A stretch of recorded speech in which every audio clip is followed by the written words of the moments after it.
کچھ لوگوں کو لگتا ہے ہم نے جو کھایا ہے نا وہ ادھر رہ گیا ہے, ہضم نہیں فیل کرتے, مطلب ان کو لگتا ہے کہ ہضم ہی نہیں ہوا. اور کچھ لوگوں کو لگتا ہے کہ اگر ڈکار آ گئی ہے, جو ایک بڑی سی ڈکار ہوتی ہے نا, جو چودھری اور کوئی ایسے لوگوں کی ہوتی ہے, تو جب ویسی ڈکار کی ایک آواز آ جائے تو ان کو لگتا ہے ہونا آرام ہے, اب ہضم ہوا ہے کھانا. تو کیا واقعی ڈکار کا جو ساؤنڈ ہوتا ہے اس کی وجہ سے ہضم ہو جاتا ہے, لوگ صحیح کہتے ہیں, یا پھر ایسی خوش فہمی؟ ایک آدھ ڈکار آ جانا یہ تو نارمل ہے. تو ڈکار کا مطلب ہضم ہے, بالکل ہو گیا اس کا ہضم. مطلب آپ کے اندر جو کچھ گیسز ابھی آپ کے سٹامک میں جو پروڈیوس ہوئی تھی, جب آپ نے کھانا اسے آپ کو کچھ ایئر بھی انہیں آپ نے وہ لے لیا, کھانے کے ساتھ زہر ہو جاتے ہیں, تو اس میں اگر تھوڑا سا ایک آدھ آ جائے دیٹس مین کہ آپ کا سٹامک از اوکے. لیکن یہ مشینوں کی طرح چل جائے اور ڈکار پہ ڈکار ہے, دیٹ از وہ آپ اس کو کہتے ہیں وہ بیماری ہے. آپ اس کو یہ نہیں کہتے کہ آپ کھانا زیادہ ہضم ہو رہا ہے, ایسا نہیں ہے. ابھی جیسے میں نے آپ کو لاسٹ 2 ٹنگ سے ڈائگنوز کیا, اب تیسرے ایک پیشنٹ لوگ ایسے ہوتے ہیں ان کو بھی بد ہضمی ہے. اب ان کی زبان سے ڈائگنوز کیا کریں گے, ان کی زبان ریڈ ان کلر ہوگی, ایسے لگے جیسے کسی نے بالکل ریڈ کلر کا پینٹ کر دیا ان کی زبان کے اوپر, بالکل سرخ رنگ کی زبان. کٹی کٹی ہوگی وہ بھی؟ اس میں کٹی نہیں ہوگی. اچھا, اس میں کٹی نہیں ہوگی, کٹی ہوئی خشکی. اب دیکھتے ہیں کہ جیسے کہ سردیاں آئیں, ایڑیاں پھٹ گئی, چیکس پھٹ گئے, آپ کے لپس پھٹ گئے. اور کبھی آپ نے دیکھا زمین جہاں پہ بارش ہوئی پانی ویپوریٹ ہوا تو وہ زمین پھٹ گئی. یعنی پھٹنے کا عمل خشکی کے ساتھ ہوتا ہے, رطوبات کی کمی کے ساتھ ہے. اب جن لوگوں اب انڈائجیشن میں آپ کو بات بتا رہا ہوں, یہ وہ لوگ ہیں جن کو حرارت کی زیادتی ہوتی ہے, جن کی زبان سرخ ہوتی ہے. آپ جب اس کو دیکھیں وہ کہتے ہیں ہم جیسے ہی کھانا کھاتے ہیں ساتھ ہی ہماری جلن شروع ہو جاتی ہے, یہاں تک جلن آتی ہے. ایون یہ کہ وہ کھٹے رات کو بھی سوتے ہیں تو کھٹا سا پانی ان کے منہ میں آ جاتا ہے, اور بار بار ان کو جو ہے پیٹ میں ہلکا ہلکا مروڑ ہونا شروع ہو, جیسے کہ آپ بتا رہے تھے ہلکا ہلکا درد ہونا شروع ہو جاتا ہے. تو جب کسی پیشنٹ کو یہ آپ دیکھیں زبان اس کی بالکل ریڈ ہو اور یہ ساتھ یہ سمٹم لے کے آئے, اور سیکنڈ وہ کہے گا جی میرے جسم میں ایسا لگتا ہے بہت زیادہ گرمی لگ رہی ہے, مجھے میرے ہاتھ پاؤں جل رہے ہیں, مجھے یورین بہت یلوئش کلر آ رہا ہے, تو ایسے لوگوں کے لیے آپ کی ایک دوا میں آپ کو بتاتا ہوں, یہ بھی آپ کے کچن میں ریمیڈی موجود ہوتی ہے. اور اس میں کیا ہے کہ آپ کے پاس ایک چیز موجود ہے سونف, یہ آپ کے کچن میں موجود ہوتی ہے.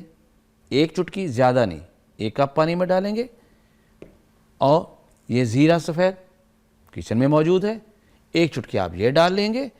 اور سبز الائچی آپ اکثر یوز کرتے ہیں گھر میں کھانوں کے اندر بھی ویسے بھی, اور 1 دانہ سبز الائچی کا توڑ کے آپ نے 1 کپ پانی میں ڈال دینا ہے, اور اس کو بوائل کرنا ہے. جب دیکھیں کہ یہ 3-4 بوائل آ گئے ہیں اس کو پھر فلٹر کیجئے اور کو چھان کے پیجئے گا صبح شام سحری کے بعد اور رات کھانا کھانے کے بعد. آپ بیلیو کریں کہ جن لوگوں کو جلن کی شکایت ہوتی ہے, کھانا کھانے میں مرچیں لگنا شروع ہو جاتی ہیں, ان کو کھانا ڈیجی سے بار بار بیچارے دن میں 3-4 بار پیٹ میں ہلکا سا درد ہوا اور واش روم گئے اور تھوڑا سا ان کو سٹول پاس ہو گیا, بار بار یہ پرابلم. اور ان لوگوں کو لازمی ہوتے ہیں کہ ان لوگوں نے باز آنا نہیں ہوتا, یہ فرائیڈ چیزیں بہت زیادہ کھاتے ہیں, اسپائسی چیزیں بہت زیادہ کھاتے ہیں, مرچ مسالوں کے استعمال کریں, کباب کے استعمال بہت زیادہ کریں. جب بھی آپ مرچ مسالوں کو زیادہ استعمال کریں گے تو اس طرح کی آپ کو سمٹم ہے, اور ڈائگنوز آپ نے کر لینا ہے, تو اس سے انشاءاللہ ان کے یہ پرابلمز بالکل ٹھیک ہو جاتے ہیں. اچھا, کچھ لوگوں کا جیسے کہ کچھ کھایا تو پیٹ میں نا ان کو گڑبڑ آوازیں آنا شروع ہوتی ہیں, آلدو ان کو کوئی مسئلہ نہیں ہوتا مگر پیٹ ان کا بولتا ہے, آواز کرتا ہے. یہ کس قسم کی چیز ہوتی ہے؟ یہ کیا پرابلم یہاں پر جو ہم کہتے ہیں یہ میٹابولزم یا ڈائجیشن, یہ 2 طرح, ایک تو آپ کے سٹامک میں اور ایک آپ کے انٹسٹائن کے اندر. جب آپ کے معدے کے اندر اگر گیسز زیادہ پروڈیوس ہوتی ہیں تو آپ کو ڈکار آتے ہیں. اچھا, اور جب آپ کی آنتوں کے اندر ہوں گے تو گڑ کی آوازیں آنا شروع ہو جائیں گی. ایسے رہے کبھی ونڈ یہاں پر ہے, کبھی یہاں پر ہے, کبھی ایسے گھومنا شروع ہو جائے گی. تو یہ جتنی تبخیر معدہ کی بات ہم کرتے ہیں, اس کو تبخیر معدہ اپنی زبان میں کہتے ہیں, فلیچولنس کہتے ہیں, گیس بننا کہتے ہیں. اور اس کے لیے میں نے آپ کا فارمولہ بتایا ہے, اجوین, پودینہ اور تیز پات, وہ آپ یہ استعمال کریں تو ان کے پیٹ کے اندر گیس بننے کا عمل 100% ٹھیک ہو جاتا ہے. اگر ان کے پیٹ میں گیس بنتی ہے پلس ان کے ساتھ پیٹ میں درد بھی ہوتا ہے اور ساتھ بار بار ان کو واش روم بھی جانا پڑتا ہے, تو پھر آپ کے پاس زیرہ سفید ہے, سبز الائچی ہے اور سونف ہے, پھر آپ اس کا کیا ہے استعمال کچھ ڈائریا کا علاج بتائیں. اب دیکھیں ڈائریا کا علاج بھی بتا دیں. آپ کو پتہ ہے کچھ لوگوں کو لوز موشن لگ جاتے ہیں, کچھ ایسے کھانے افطاروں کی دعوتیں ہوتی ہیں, کہیں چلے گئے, کہیں کچھ کھا لیا, کہیں کھٹا میٹھا کھا لیا, کہیں چاٹ کھا لی, کہیں چنے چاٹ کھا لی, کہیں قورمہ کھا لیا, کہیں کوئی حلیم کھا لی, ٹھیک ہے, کہیں بریانی کھا لی, گھر بھی بیٹھے پکوڑے کھا لیے, سب کچھ ہر قسم کا چلتا ہے. اب وہ 1 ہفتے 1.5 ہفتے کے بعد جو ہے نا رمضان کے, تو لوگوں کو لگ پتہ جاتا ہے, کسی نہ کسی کو ایسا ایشو ہوتا ہے کہ اس کو ڈائریا ہو جاتا ہے, واش روم میں ہی بیٹھا رہتا ہے. اب اس میں 2 چیزیں میں آپ کو اس میں تھوڑا ڈائگنوز تھوڑا تشخیص ضرور کر لیجئے گا. ایک ہوتا ہے بالکل واٹری موشن ہونا, اور ایک ہوتا ہے بار بار موشن آنا, لیکن وہ واٹری نہیں ہوگا سیمی سالڈ, بٹ ایسے جس سے بچہ تھوڑا تھوڑا موشن کر رہے. دونوں بتا دیں, دونوں میں آپ نے جو واٹری کنڈیشن ہے وہ بھی اگر کسی کو ہو تو کیا ہوگا, اور جو جس کو درد زیادہ ہے اور بار بار واش روم جا رہا ہے مگر کوانٹٹی اتنی نہیں ہے تو پھر.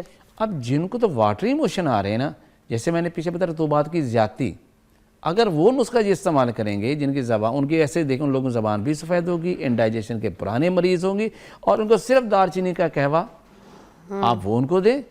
اور اگر گھر میں دار چینی نہیں ہے آپ کے, تو آپ ایسے لوگوں کو آپ انار کا چھلکا جو ہے جسٹ اسے بوائل کریں, یعنی تھوڑا سا انار کا چھلکا بوائل کریں, آپ ان کو دیں, تو اس سے ان کو دن میں 2 دفعہ بھی لے لیں, تو اسے واٹری موشن بالکل پانی کی طرح, اور اسے بغیر پین کے ہوں.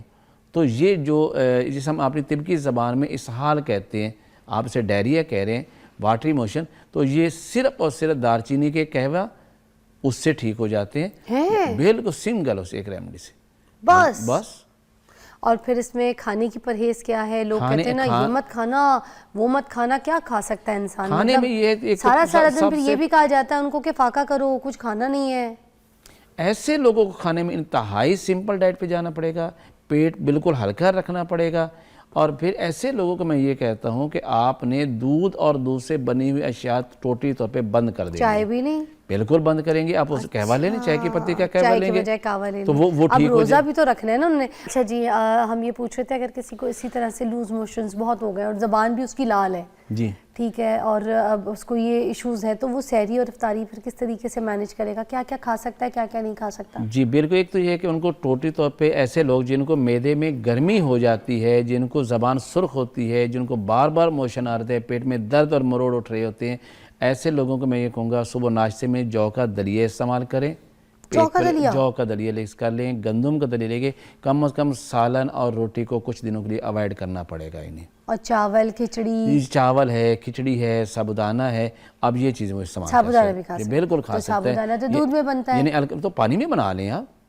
چاول پانی میں بنائے جا سکتے ہیں, کھچڑی بھی پانی میں سارے, یعنی الکلائن. دال کون سی اگر کھچڑی بنا رہے ہیں تو پیلی دال یا مونگ؟ دال مونگ کی صرف, اور بغیر چھلکے کے وہاں بھی یوز ہے. اگر ان کو یہ پرابلم آ رہی ہے, مگر اس میں بھی اسپائس نہیں ڈالنے لوگوں کو, اسپائس نہیں ڈالیں, اسپائس نہیں ڈالیں گے, اسپائس تو پھر خراب کر دے گا نا. بالکل. اس میں اور صرف دہی کے استعمال کیا جا سکتا ہے, دودھ کے استعمال نہیں کریں گے. دہی کے استعمال, یہ دہی کھا سکتے ہیں. اور اسبغول وغیرہ.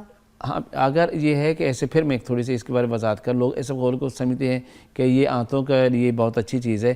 اب ہم نے یہ دیکھنا ہے کہ جن لوگوں کو قبض ہے اس کو بھی اسبغول استعمال کروایا جاتا ہے, اور جن لوگوں کو لوز موشن لگے ہوئے ہیں ان کو بھی اسبغول استعمال کروایا جاتا ہے. تو پھر یہ ڈبل ایکشن اسبغول کا کیسے ہو گیا؟ پھر کیسے ہم اس کو کہیں گے اب ہم نے کیسے یوز کریں کہ موشن لگے ہیں تو وہ کنٹرول ہو جائیں؟ قبض میں میرے خیال سے دودھ میں, گرم دودھ میں ڈال کے, میں آپ کو اس کی وضاحت کرتا ہوں. اگر جن کو تو قبض کی شکایت ہو رہی ہے, اب اس میں یہ کریں کہ دودھ لیں, نیم گرم دودھ, اس میں اسبغول کے چھلکوں ڈالیں اور فوراً پی جائیں. جیسے منہ پھولتا ہے اس کا پی جائیں, ٹھیک ہے. جن لوگوں کو اسہال لگے ہوئے ہیں, یعنی موشن لگے ہوئے ہیں, ان کو دہی کے اندر چاہیے. دہی لیں 1 پائیا, اس کو بیٹ کیا, چھلکا اس میں ڈالا اور فوراً باؤل منہ میں لگا کے پی جائیں. اس سے اسہال ان کے فوراً ٹھیک ہو جائیں گے. اس میں شکر ڈال کے کھا سکتے ہیں؟ جی ڈالنا چاہیے تو ڈالنا چاہیے, اگر نہ بھی ڈالیں تو بہتر ہے. آپ وہ پی لیں, ان کے جتنے بھی لوز موشن ہے اسے کنٹرول ہو جائیں. ٹھیک ہے.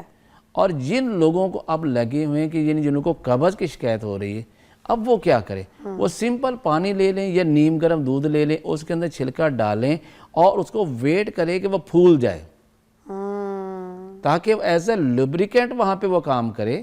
جیسا وہ لیں گے تو آپ کے انٹسٹائن کے اندر ایک لوبریکیشن کا کام کرے گا اور کانسٹیپیشن اس سے ٹھیک ہو جائے گی. تو یہ کانسٹیپیشن والے اولیو آئل کا ایک ڈھکن یا چمچ پی سکتے ہیں؟ وہ تو کوئی بھی اگر کانسٹیپیشن آپ کو ہے تو اس میں جتنے بھی نیچرل قسم کے, جسے اولیو آئل آ رہا ہے وہ لے سکتے ہیں, آلمنڈ آئل آ رہا ہے وہ لے سکتے ہیں, دیسی گھی ہے آپ اس کے استعمال کر سکتے ہیں, کوکونٹ بھی لے سکتے ہیں. ایک چمچ اگر پی بھی لیں تو وہ مجھے لگتا ہے کانسٹیپیشن کے لیے بھی آرام نہیں. یہ تو ڈیپینڈ کرتا ہے کہ اس کے کانسٹیپیشن کس لیول کی ہے. اور کچھ لوگوں کو آدھے چمچ سے آرام آ جائے, کچھ لوگوں کو 2 چمچ بھی لینے پڑ سکتے ہیں, وہ ڈیپینڈ کرتا ہے کہ ان کو کیا ہے. لیکن یہ جتنے بھی یہ قسم نیچرل قسم کے آئل ہیں, لیکن میں ایک ضرور کہوں گا, اگر آلمنڈ آئل لینا ہے, بادام روغن لینا ہے, تو خدا را بازار سے مت خرید دیجیے گا, کیونکہ وہاں پر کبھی خالص ملتا ہی نہیں ہے آپ کو. خود بادام لیں, خود اپنے سامنے سے اس کا روغن نکلوائیں, اور وہی آپ کے لیے کارآمد ہے. باقی جو بھی ہے وہ سب جھوٹ ہوگا. اچھا دیکھ لیں جی, اور ہم بازاروں سے جا کے لیتے ہیں نا, تھوڑی سی محنت ہے, بادام اچھی نسل کے دیکھ کے تو جا کے اس کا خود تیل نکلوائیں کولو کی شاپ میں جا کے. ہاں وہ سب سے قبض کے بہترین قسم کا ہے. واہ. اب پیٹ کے کچھ انفیکشنز جو ہیں ان کے بارے میں بتا دیں, کیونکہ ظاہر سی بات ہے جب ہمارے معدے کی تھیلی میں کھانا جاتا ہے, جو بھی ہم نوش کرتے ہیں ہمارے منہ کے بعد ہمارے معدے کی تھیلی ہے جو جہاں پہ جا کے جمع ہوتا ہے, اس کے بعد وہ بڑی آنت میں جاتا ہے, پھر چھوٹی آنت میں جاتا ہے, پھر ٹھیک ہے, پھر اب یہ جو شناریاں ہوتی ہیں, جو چھوٹی چھوٹی یہ جو ہماری رستے ہوتے ہیں جہاں سے کھانا اپنا خارج ہوتا ہے, پاس کرتا ہے, پھر اس کے بعد اپنی جگہیں بناتا ہے, تو وہ جو ہے انفیکٹڈ اگر ہو جائے, کوئی انفیکشن ہو جائے, تو کیا خراب ہو سکتی ہے چھوٹی آنت اور بڑی آنت؟ جی بالکل خراب ہوتی ہے, اس کے اندر بہت سارے ایون کمپلیکیشن بھی پیدا کرتی ہے. اور میں نے اکثر اپنے پروگرام میں آپ کے تھرو بتایا, اس کے لیے آپ کے گھر کے اندر بھی یہ اس کی ریمیڈی موجود ہے. ہلدی, ملٹھی اور سونف. ہلدی وہ آپ نے خود لیو, بازار سے نہ لیو, خود لے کے ڈرائی اور خشک کی ہو آپ نے, وہ اس کا پاؤڈر, سونف کا پاؤڈر اور ملٹھی کا پاؤڈر, تینوں کو مکس کر لیں, اور چائے والی 1 چمچ ماہ رمضان میں صبح شام استعمال کریں. تو آپ کے پیٹ کے اندر جو اس طرح کے انفیکشنز ہو رہی ہیں, جس میں کبھی کانسٹیپیشن ہو رہا ہے, کبھی آپ کو لوز موشن آ رہے ہیں, تو یہ basically inflammation of the bowls ہوتی ہے. تو ہلدی, ملٹھی, سونف, چاہے آپ کے اسٹامک کے اندر انفلیمیشن ہے, چاہے آپ کے لارج انٹسٹائن جو اسمال انٹسٹائن کے اندر انفلیمیشن ہے, تو یہ اس کو انٹائرلی کلیئر کر دیتا ہے, اور زیادہ دیر کھانا بھی نہیں پڑتا, اس کا کسی قسم کا کوئی آفٹر افیکٹ نہیں ملتا. سر پرو بایوٹکس بہت ضروری ہوتا ہے ہمیں, ہے نا؟ جی بالکل ہوتا ہے. تو ہم پرو بایوٹکس جو ہے وہ کس چیز میں حاصل کر سکتے ہیں؟ ایک تو دہی کی فارم میں ہو گیا, جی, اس کے علاوہ انجیر میں بھی. بیسیکلی پرو بایوٹک جو ہم یوز کیوں کرواتے ہیں, پہلے کنسیپٹ تو یہ دیکھیں نا کہ ہمارے جو لارج انٹسٹائن یا گٹس کے اندر جو ہیلدی بیکٹیریاز ہیں, جو کہ آپ کی سے جنہوں نے آپ کی ڈائٹ سے ملٹی وٹامنز جو ہے وہ بنانے ہوتے ہیں, وہ مینوفیکچرنگ کرنے ہوتے ہیں, جب ان کی تعداد کم ہو جاتی ہے تو پھر یہ ساری چیزیں قبض بھی ہو جاتی ہے, اور پھر ہمارے جسم کے اندر مختلف وٹامنز کی کمی ہونا شروع ہو جاتی ہے. تو یہ پری بایوٹک جو ہوتے ہیں, ان کے ان بیکٹیریا کی ڈائٹ کیا ہے؟ فائبر. فائبر کس میں زیادہ ہے؟ آپ کوئی بھی چیز جو فائبر کے لیتے ہیں, جیسے سیلڈ کے پتے ہیں, میں یہی چیز ہے. آپ اسبگول کا چھلکا لیتے ہیں, اس کی وہ بھی فائبر ہے. تو یہ فائبر ڈائٹ آپ جتنی زیادہ لیں گے, اگر پھل لینا ہے تو آپ اس کے پورے پلپ کے ساتھ لیں, تو ایک فائبر جب ان کو ملے گا تو اس طرح ان کی تعداد میں اضافہ بھی ہونا شروع ہو جائے گا, وہ ہیلدی بھی ہوں گے, اور پھر وہ آپ کے یہ بہترین کام کریں. اور ایک دہی ان میں سے بہترین ہے جو آپ استعمال کرتے ہیں. اچھا, اور میں ایک اور چیز پوچھ رہی تھی کہ اسبغول کچھ لوگ کہتے ہیں کہ ڈیلی نہیں استعمال کرنا چاہیے, تو اس کے بارے میں کیا مسئلہ ہے؟ مطلب اگر اس کو ڈیلی استعمال کریں گے تو کیا نقصان کر سکتا ہے؟ Access of every thing is very bad. یہ تو آپ کو بھی پتا ہے, ہر چیز کے زیادتی نقصان دہ ہوتی ہے نا. لوگ دبلے ہونے کے لیے بھی اسبغول کا استعمال اس میں کرتے یہ ہیں. ہوتے ہیں کہ دبلے ہونے کے اس لیے استعمال کرتے ہیں کہ وہ جب لیتے ہیں تو اس میں ان کو معدے کے اندر اور آنتوں کے اندر ایک ایسے لگتا ہے کہ بھرا بھرا سا محسوس ہوتا ہے. اس میں جا کے اندر پھولنا ہوتا ہے نا, فائبر ہے, پھولنا ہے, اور اس لیے وہ پھول جاتا ہے, اور اس سے ہمارا اسٹامک جو ہے وہ بالکل پھول لے, ہمیں بھوک کی ضرورت نہیں ہے, ابھی بھوک محسوس نہیں ہے, تو وہ اس سے ایک ایڈوانٹیج یہ لے سکتے ہیں کہ اس سے ان کو بھوک کا احساس کم ہوگا, وہ کم کھائیں گے اور ان کا ویٹ لاس ہوتا جائے گا. لیکن ان لانگ ٹرم اگر اس کو یوز کریں گے تو آپ کی انٹسٹائن کی موومنٹس کو ویک کر دے گا, کیونکہ مزاج کے اندر یہ ٹھنڈا ہوتا ہے, اور آنتوں کی جو موومنٹس ہوتے ہیں وہ سلو ہونا شروع ہو جاتی ہیں, اور اس وجہ سے آپ کو یہ اس کے پرابلمز آنا شروع ہو سکتی ہیں. دنیا اسبغول پہ لگ گئے, اب سمجھ جائیں گے اتنا ایکسیس نہیں اچھا, کبھی کبھی استعمال کر لیں, ہفتے میں 3 دن 2 دن از انف. تھینک یو سو مچ, بہت شکریہ. ہم آپ کو ملتے ہیں بریک کے بعد.